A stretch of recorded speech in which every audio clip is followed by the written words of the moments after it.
وقفے کے بعد خوش آمدید. پروگرام عرض کیا ہے ایک ادبی پروگرام اور اس کے ساتھ میں ہوں آپ کا میزبان سہیل امتثال صدیقی. ہمارے ساتھ آج ہماری اس بزم کو رونق بخشنے کے لیے موجود ہیں جناب فیروز ناطق خسرو صاحب.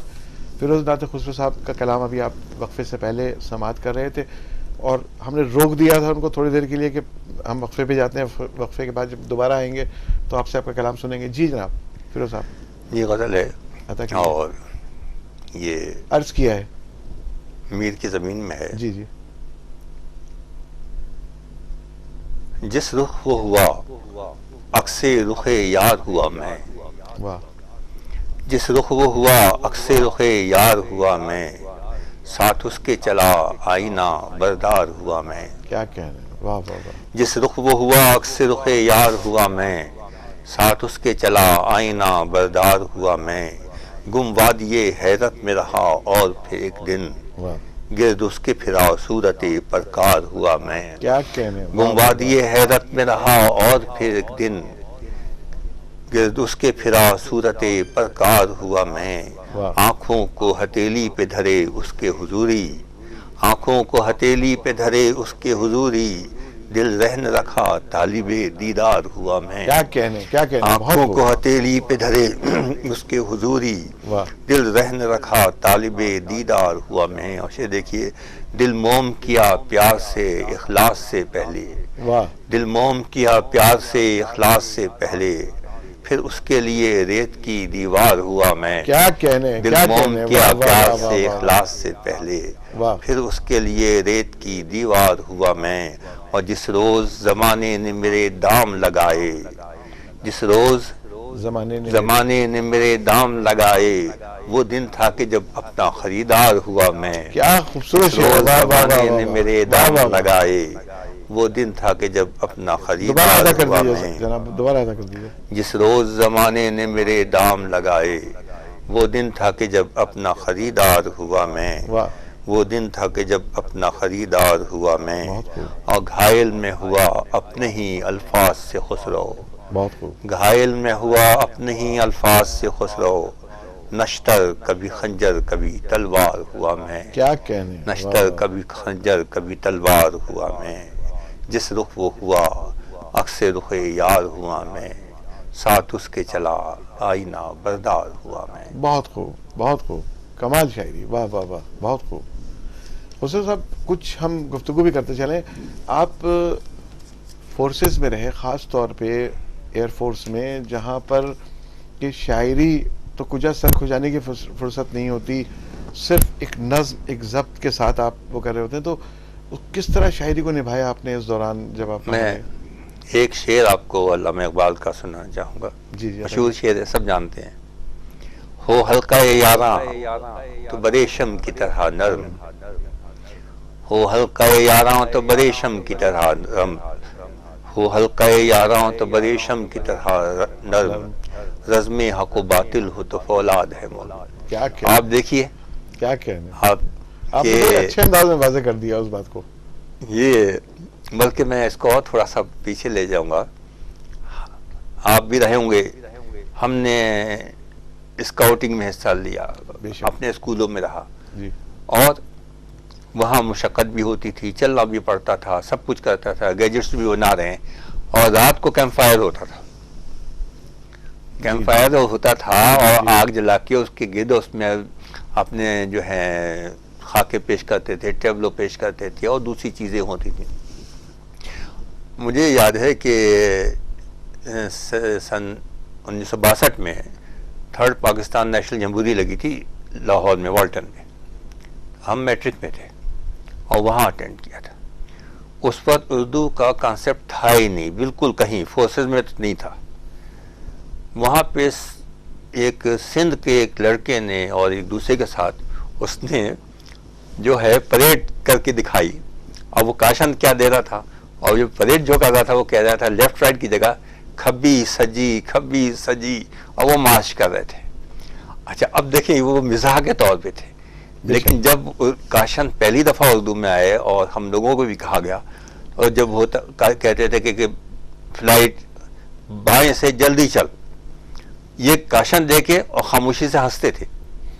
لیکن اس کے بعد ہم نے یہ دیکھا کہ ہم اس میں ٹیون ہو گئے, اور جو ہمارے پاس باہر سے ٹریننگ کے لیے آتے تھے ہمارے دوست ممالک سے, سعودی عرب سے اور کویت سے اور دوسرے ملکوں سے, انہوں نے اتنی جلدی سے پک کیا کہ وہ خود کاشن دینے لگے. یہ سعودی لڑکے اور دوسرے جو ٹرینیز ہوتے تھے وہ بھی مارچ کرتے تھے, بائیں سے جلدی چل, دانے دیکھ, بائیں پھر, الٹے پھر, یہ سب کچھ وہ کرتے تھے. اباؤٹ ٹرن وغیرہ کا اس وقت تک آ گیا تھا, ترجمہ یہ ہو گیا تھا. ہاں یہ سب ہو گیا تھا جی. اور آپ یہ دیکھیے کہ ساری چیزیں وہاں موجود تھیں. بہت خوب. پیچھے پھر اباؤٹ ٹرن ہے جی. تو یہ ساری چیزیں وہاں پہ موجود مطلب ہوئیں. اور ہو گیا مجھے وہ یاد آتا ہے بی بی کی کھبی سجی چل وہ ہے, کھبی چل سجی چل وہ. تو یہ تمام چیزیں تھیں. فورسز میں دیکھیں وہ تمام چیزوں کے ساتھ ساتھ, اور بلکہ ڈیورنگ ٹریننگ کے ساتھ ہوتی تھی آفٹر ڈنر لٹریری ایکٹیویٹیز, جس کو ایڈلا کہتے تھے. یعنی تمام دن بھر کی مشقت اور تمام وہ سب کچھ کرنے کے بعد, اور رات کو وہ اس کے اندر اپنی اپنی چیزیں لوگ پیش کرتے تھے, انگریزی میں, اردو میں, اس میں, نظم میں. کم سے کم ہم جو ہیں خصوصا صاحب یہ دیکھتے تھے کہ ایک پائلٹ جو ہے وہ اس پہ تو مکمل عبور رکھتا ہے جہاز کو اڑانے میں اور اس میں, لیکن شاعری کر رہا ہو ایک پائلٹ, ایک جو ہے وہ ایئر فورس کا انسان شاعری کر رہا ہو, یہ بہت عجیب سا لگتا ہے. لیکن آپ نے ایک شاعر کو اس نظم و ضبط میں پرو کر, اور آپ نے اپنے آپ کو ایک اچھا انسٹرکٹر بھی بنایا, ایک تعلیم کے شعبے سے وابستہ رہا, اور بعد میں آپ باقاعدہ کل وقتی شاعر ہونے جا رہے ہیں. نہیں, یہ تمام لوگ رہے, اور بھی ایئر فورس میں رہے ہیں. ہمارے ایئر فورس میں ایجوکیشن کے تھے, اور ونگ کمانڈر مظفر علی سید, بہت بڑا نام ہے اردو ادب میں, بہت اچھے تنقید نگار تھے. انگریزی میں ادب میں انہوں نے کیا تھا, گولڈ میڈلسٹ تھے, لیکن وہ شاعر تھے, بہت اچھے شاعر تھے. اور بھی ایئر فورس کے اندر جو تھے وہ لوگ آئے ہیں اور شاعر ہوئے ہیں, آرمی میں بھی.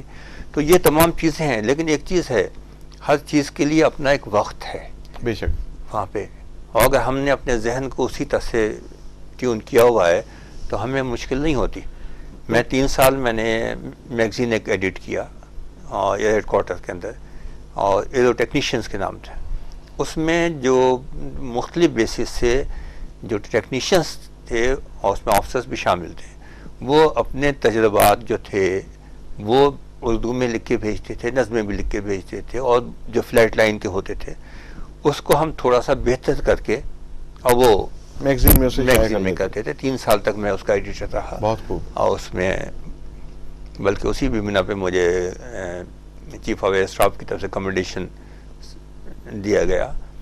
تو مطلب یہ کہ وہ چیزیں اپنی جگہ ہیں شاعری کی, اور شاعری گداز پیدا کرتی ہے, شاعری ذہن کو, بلکہ شاعری نہیں, شعر و ادب وہ سب پیدا کرتا ہے ذہن میں کشادگی پیدا. لیکن ہمارے شعراء کرام راتوں کو مشاعروں میں شریک ہوتے ہیں, رات دیر تک جاگتے ہیں, صبح کو دیر تک, صبح ہمیں پتہ بھی نہیں چلتی بعض اوقات, سوائے جوش صاحب کے ہم دیکھتے ہیں کہ جوش جو ہے وہ صبح اٹھ کے چڑیوں کی چہکار اور یہ سب چیز انہوں نے لکھی ہے. لیکن شعراء کرام عمومی طور پر ذرا سا سہل پسند واقع ہوئے ہیں. تو بات یہ ہے کیسے آپ جو ہے اس سے بھی وابستہ رہے, صبح کے وقت 5 بجے سے پہلے اٹھنا, نماز پڑھنا, تمام پریڈ وغیرہ میں حصہ لینا, ورزش کرنا, یہ تمام چیزیں بھی لائف کا حصہ رہی ہیں آپ کے؟ دیکھیں یہ ساری چیزیں ہیں, اور میں یہ کہتا ہوں کہ ہم جیسے ہم اور بہت سے کام کرتے ہیں, انجینئرنگ کے شعبے سے وابستہ لوگ جو ہیں وہ کرتے ہیں, ٹیکنیکل رہے ہیں, دوسری چیزیں ہیں, تو شاعری بھی اسی طریقے سے ہم کمیٹڈ ہیں.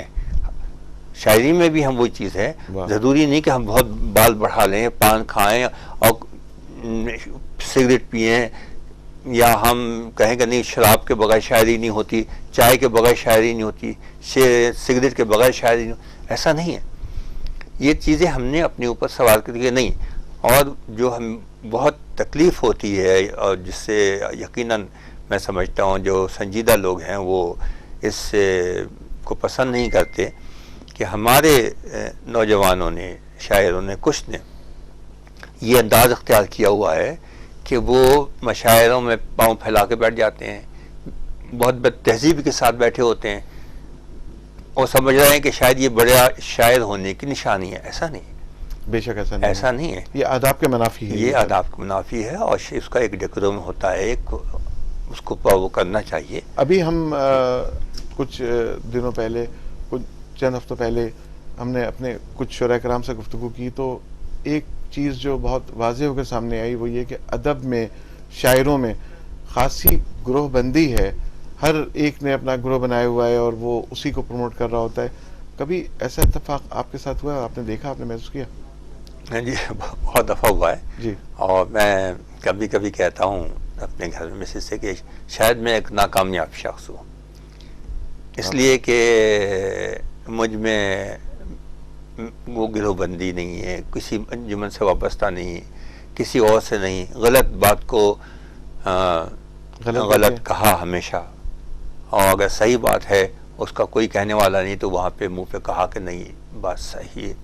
ایسا نہیں ہے, یہ ہر جگہ رہا, فورسز میں بھی جہاں. تو آپ دیکھتے ہیں آرٹس کونسل وغیرہ میں جو اس وقت واقعی یہ نمائندہ ادارے ہیں ادیب و شاعروں کے, یا وہاں پہ بھی متشاعر اور ایسے لوگ آ گئے ہیں جنہوں نے قبضہ کر لیا ہے؟ دیکھیں, آرٹس کونسل کی بات نہیں ہے یہاں پہ, صرف اور بہت سی ادبی تنظیمیں ہیں اور بہت سے گروہ ہیں جو صرف اپنے لوگوں کو پروموٹ کرتے ہیں, وہ اپنے لوگوں کو پروموٹ کرتے ہیں. یہ تمام چیزیں, اور یہ چیز ختم ہونا چاہیے, اس چیز کو ختم ہونا چاہیے. کب تک اپنا مجموعہ کلام لانے کا ارادہ ہے؟ یہ ناظرین کرام انشاءاللہ اسی سال ہے, جاری ہے, اور ہمارے ساتھ موجود ہیں جناب فیروز ناطق خسرو صاحب. بہت محتاط انداز میں گفتگو جاری ہے. میرے سوال تو کوشش یہ ہے کہ میں ایسے سوالات کروں جس سے کچھ مسائل پیدا ہوں, کچھ ہلا گلا ہو, کچھ گفتگو ہو, آپ لوگوں تک بات ایسی پہنچے. لیکن فیروز ناطق خسرو صاحب جو ہیں بہت احتیاط سے گفتگو کر رہے ہیں, اور آپ نے کہیں کوئی ایسی بات نہیں کہی. یہ جو نوجوان شعراء کرام ہیں, انہیں یہ خاص طور پہ شاکی ہیں کہ انہیں آگے آنے کی اجازت, ان کو نہیں مواقع ملتے. ہمارے یہاں لے دے کے صرف چند شعراء کرام جو ہیں انہی کو ہم زیادہ مشاعروں میں دیکھتے ہیں, صدارت بھی انہی کی ہوتی ہے, میں خسری بھی انہی میں سے ہوتے ہیں, اور جو متقدمین کی فہرستیں بنتی ہیں وہ بھی ایک مطلب ملا جلا کر جو ان کے اپنے گروپ ہوتے ہیں اسی کی ہوتی ہیں. کیسے آگے بڑھیں گے نوجوان شاعر؟ آپ صحیح کہہ رہے ہیں. اصل میں میں نے ایک بزم بنائی ہوئی ہے, بزم ناطق بجائی ہوئی نہیں. واہ. اپنے ابا کے نام کو زندہ رکھنے کے لیے, کیونکہ انہوں نے بہت کہا, بہت لکھا, نثر میں بھی نظم میں بھی. 2010 میں ان کے کلام کا انتخاب بھی شائع کیا. اس کی ترتیب میں اور تلاش میں سب کچھ وہ میرا حصہ تھا. اس میں جتنی خرچ جو اس میں اس کی اشاعت میں خرچ ہوا, جو اتنا بھی, وہ سب بھائیوں نے اس میں کنٹریبیوٹ کیا. بہت خوب. اور بزم میں نے بنائی صرف اس لیے کہ ان کا نام زندہ رہے, اور اس کے اندر میں نے نوجوانوں کو بھی بلانا شروع کیا. واہ. نوجوان شاعروں کو, اور ایک نشست میں اندازہ ہو جاتا ہے کہ کون صحیح شاعر ہے کون, اور دوسری دفعہ اس کو نظر انداز کر کے ان لوگوں کو جو واقعی کہنے والے ہیں. لیکن مجھے دکھ یہ ہوتا ہے کہ یہاں پر کسی مشاعرے میں پڑھا اور یہ سوچ کے کہ اب یہ جو سینئر ہیں, بہت سینئر اس وقت, وہ تعریف کریں گے. میرے گھر پہ تو سب میری تعریف کرتے ہیں, باہر کی بات کر رہا ہوں. تو مجھے بہت دکھ ہوا کہ جب وہ ایک بالکل ایک غیر معروف شاعرہ یا شاعر کی طرف جا کے کہتے ہیں آپ نے تو بڑا اچھا پڑھا ہے, آپ کو تو عالمی مشاعرے میں شریک ہونا چاہیے. کیا کہنے. مجھے اتنا دکھ ہوا, غصہ بھی آیا. اور وہ شاعرہ یا وہ نوموز شاعر, ان کی آنکھیں جو ہیں وہ ماتھے پر ہو گئیں, اس لیے کہ جب وہ ایک بہت بڑا شاعر, ایک ادیب, ایک نقاد, ایک جس کی حیثیت ہے سماجی, وہ کہہ رہا ہے کہ آپ کو تو مشاعرے میں شریک ہونا چاہیے, اور وہ بھی عالمی مشاعرے میں ہونا چاہیے. عالمی مشاعرے میں آپ تو بہت اچھا کہتی ہے. میں ان کے پاس قریب کھڑا تھا تو میں وہاں سے ہٹ گیا, چلا گیا. یہ عام ہوتا ہے عالمی مشاعروں میں. کسی نے کہا کہ جی آپ کیوں نہیں پڑھتے, میں نے کہا میں اس لیے نہیں پڑھتا کہ میں اس قابل نہیں ہوں. میں فیروز کی جگہ فیروزہ ہو جاتا, تو یقیناً مجھے جگہ مل جاتی. میں اس وقت کسی اچھے عہدے کو ہوتا, کہیں کا ڈپٹی کمشنر, کہیں کا اور, تو مجھے ہو جاتا ہے. یا مجھ سے کوئی میرے پاس اتنے پیسے ہوتے کہ میں کہتا کہ بھائی یہ لو, اب مجھے ہاتھوں ہاتھ پھر مجھے بلایا جاتا. یہ تمام چیزیں ہیں بھائی, یہ تو تمام چیزیں اس ہمارے معاشرے کا حصہ بن گئی ہیں ایسا لگتا تو ہے. یہ چیزیں ہیں. لیکن آپ کی شخصیت کی جاذبیت, آپ کا ایک رکھ رکھاؤ, آپ کا انداز, آپ کو دیکھ کے اندازہ ہوتا ہے کہ یقینی طور پہ صنف نازک جو ہیں وہ آپ کی طرف یقیناً راغب ہوئی ہوں گی, بڑھی ہوں گی. تو کیا یہ ہلکے پھلکے سے مزاح کے پہلو؟ جناب یہ شادی میں نے اپنی والدہ کی پسند سے کی ماشاءاللہ, اور میں نے ان سے یہ کہا کہ یہ دیکھ لیں کہ میرا مزاج جیسا ہے نا اس کے حساب سے. اور اللہ کا شکر ہے کہ 42 سال تو ہو گئے تھے. لیکن آپ کے مزاج میں جو لڑکپن سے ایک شاعر, اور دوسری چیز یہ ہے کہ ایک میرا شعر ہے, جی, گھر کی دہلیز کا ہر قرض چکایا میں نے, واہ, گھر کی دہلیز کا ہر قرض چکایا میں نے, وہ جو طوفان تھا دالان میں آنے سے رہا. کیا کہنے, واہ واہ, وہ جو طوفان تھا دالان میں آنے سے رہا. مجھے آپ یاد لائیے, اس کے بعد میں آپ کو ایک نظم سناؤں گا اسی سے متعلق. پہلے آپ یہ غزل سن لیجیے. جی جی جی, ادا کر دیجیے. جھوٹا یہ پیار اوپری چاہت نہیں قبول, کیا کہنے, جھوٹا یہ پیار اوپری چاہت نہیں قبول, واہ, اس باب میں کوئی بھی وضاحت نہیں قبول. کیا کہنے, لہجہ بہت مضبوط ہے. واہ, یہ جیسے کہتے ہیں نا کہ بھئی ہم آپ سے دوستی کرنا چاہتے ہیں, تو میں ان سے جی. کہتا ہوں بھائی دوستی جو ہے نا وہ دوستی ایک سے ہوتی ہے, سب سے دوستی نہیں ہوتی ہے. بھئی وہ بھی دوست, وہ بھی دوست, سب دوست, دوستی تو. لیکن سوشل میڈیا نے تو سب کو دوست بنا دیا ہے, ایک فرینڈ لسٹ ہوتی ہے. جھوٹا یہ پیار اوپری چاہت نہیں قبول, اس باب میں کوئی بھی وضاحت نہیں قبول, اس باب میں کوئی بھی وضاحت نہیں قبول. اپنا ضمیر بیچ کے شہرت اگر ملے, واہ, اپنا ضمیر بیچ کے شہرت اگر ملے, بیٹھے کی جھاگ بن کے وہ شہرت نہیں قبول. کیا کہنے, بیٹھے کی جھاگ بن کے وہ شہرت نہیں قبول. جو چاہے نام اپنا لکھے آب زر کے ساتھ, واہ, جو چاہے اپنا نام لکھے آب زر کے ساتھ, مجھ کو یہ آب زر کی عبادت نہیں قبول. کیا کہنے, مجھ کو یہ آب زر کی عبادت نہیں قبول. بے شک غزل چھپے نہ چھپے بن لیے دیے, کیا کہنے, بے شک غزل چھپے نہ چھپے بن لیے دیے, مجھ کو سخن میں ایسی تجارت نہیں قبول. کیا کہنے, کیا کہنے, بے شک غزل چھپے نہ چھپے بن لیے دیے, مجھ کو سخن میں ایسی تجارت نہیں قبول. اور بہتر یہی ہے فرش زمین پر رہے نشست, بہتر یہی ہے فرش زمین پر رہے نشست, پیسوں سے جو ملے وہ صدارت نہیں قبول. کیا کہنے, واہ واہ, پیسوں سے جو ملے وہ صدارت نہیں قبول. خسرو کسی کا آگے نکلنا نہیں پسند, پرچھائی کی بھی اس کو قیادت نہیں قبول. کیا کہنے. تو بھائی ایک صاحب نے پوچھا, ہم مشاہدہ کرنے والے ہیں, یہ بتائیے کہ کون پیسے دے سکتا ہے. میں نے کہا یہ تو پورے شہر کو پتا ہے کہ کون پیسے دے گا, اور صدارت دے دیں, مہمان خصوصی, مہمان اعزازی بتا دیا اس کو, کوئی مشکل نہیں. میں نے کہا اچھا, تو یہ تو اب آپ صحیح کہہ رہے ہیں. اس کے بعد مشاعرہ ہوا تو وہ لوگ موجود تھے اس میں, اور دیکھ لیا سب نے. جی ہاں, تو یہ تو بھائی یہی ہے, بہتر یہی ہے. طویل تھا کہ اس میں ہمیں اندازہ ہی نہیں ہو سکا. ہمیں بہت ساری گفتگو کرنی تھی, آپ کی بہت ساری تخلیقات سننی تھی, آپ کی شعری تخلیق سننی تھی, لیکن وقت نے اپنی تنابیں کھینچ لی اور 1 گھنٹہ کیسے گزر گیا ہمیں خود بھی احساس نہیں ہو سکا. فیروز ناطق خسرو صاحب, آپ کا بہت شکریہ.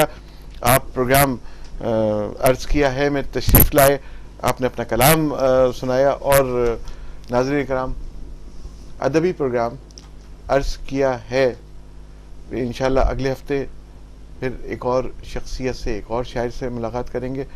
آپ دیکھ لیجئے, ابتدا میں نے کہا تھا کہ مضبوط لب و لہجے کے شاعر ہماری اس نشست میں ہماری اس بزم میں شریک ہوتے ہیں. آج فیروز ناطق خسرو صاحب کو آپ نے دیکھا, سماعت کیا, ملاحظہ کیا. آپ کی آرا کا انتظار رہے گا. فیس بک پہ ہمارا پیج موجود ہے SKI کا, ٹویٹر پہ موجود ہے, آپ کلک کریں اور اپنی رائے دیں. ضیاء سیفی صاحب ہمارے ڈائریکٹر پروگرامز موجود ہیں, ان کو آپ کال کر کے معلوم کر سکتے ہیں. اس کے ساتھ ہی اپنے پن کے ساتھ اپنا خیال رکھیے. بہت شکریہ. اللہ حافظ ناصر.